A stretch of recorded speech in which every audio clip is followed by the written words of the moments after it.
नमस्कार, मैं रंजू सिंह। आप देख रहे हैं द सन एक्सप्रेस। उपचुनाव में व्यस्त हैं सीएम। माओवादी समस्या पर केंद्र की बैठक में नहीं होंगी शामिल।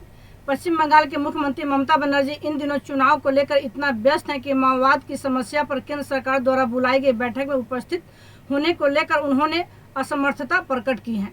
मुख्यमंत्री ने एक पत्र के माध्यम से केंद्र सरकार की ओर से बुलाई गई बैठक में अपने शामिल न होने के कारणों का जिक्र किया है। उन्होंने केंद्र को दिए अपने जवाब में स्पष्ट किया है कि भवानीपुर में होने वाले उपचुनाव में व्यस्तता के कारण वह केंद्र की बैठक में शामिल नहीं होंगी। दरअसल माओवादी समस्या पर केंद्र सरकार ने संबंधित राज्यों के साथ बैठक बुलाई है। गृह मंत्री अमित शाह 26 सितंबर को बैठक करेंगे।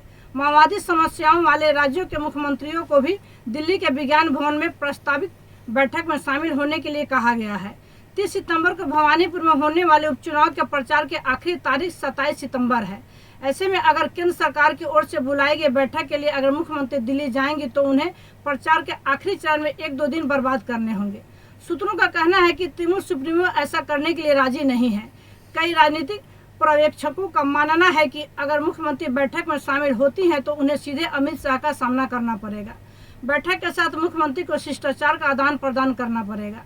दरअसल विभिन्न केंद्रीय एजेंसियों की कार्रवाई से अमित शाह लंबे समय से ममता के हमले का निशाना बने हुए हैं। चुनाव प्रचार में ममता उन पर भी निशाना साध रही हैं। प्रशासनिक सूत्रों के अनुसार वह राज्य के प्रतिनिधि को मनोनीत कर भेज सकती हैं। पूर्व में राज्य के गृह सचिव ने केंद्र द्वारा बुलाई गई बैठक का प्रतिनिधित्व किया है। उस दृष्टि से गृह सचिव भगवती प्रसाद गोपालिका को इस बार भी बैठक में उपस्थित रहने का निर्देश दिया जा सकता है। हालांकि प्रशासनिक सूत्रों का दावा है कि माओवादी समस्या उतनी गंभीर नहीं है जितनी पहले हुआ करती थी। माओवादी कभी कभी विभिन्न घटनाओं के माध्यम से अपनी उपस्थिति दर्ज करा रहे हैं। इस मुद्दे को हमेशा के लिए हल करने के लिए केंद्र सरकार सभी संबंधित राज्यों के साथ नियमित अंतराल पर बैठक करती है। प्रशासन का दावा है कि बांकुड़ा, पुरुलिया, पश्चिम मेदिनीपुर और बीरभूम के कुछ हिस्सों को पहले सबसे ज्यादा प्रभावित माओवादी क्षेत्रों के रूप में जाना जाता था, लेकिन तृणमूल सरकार के सत्ता में आने के बाद से समस्या कम हो गई है।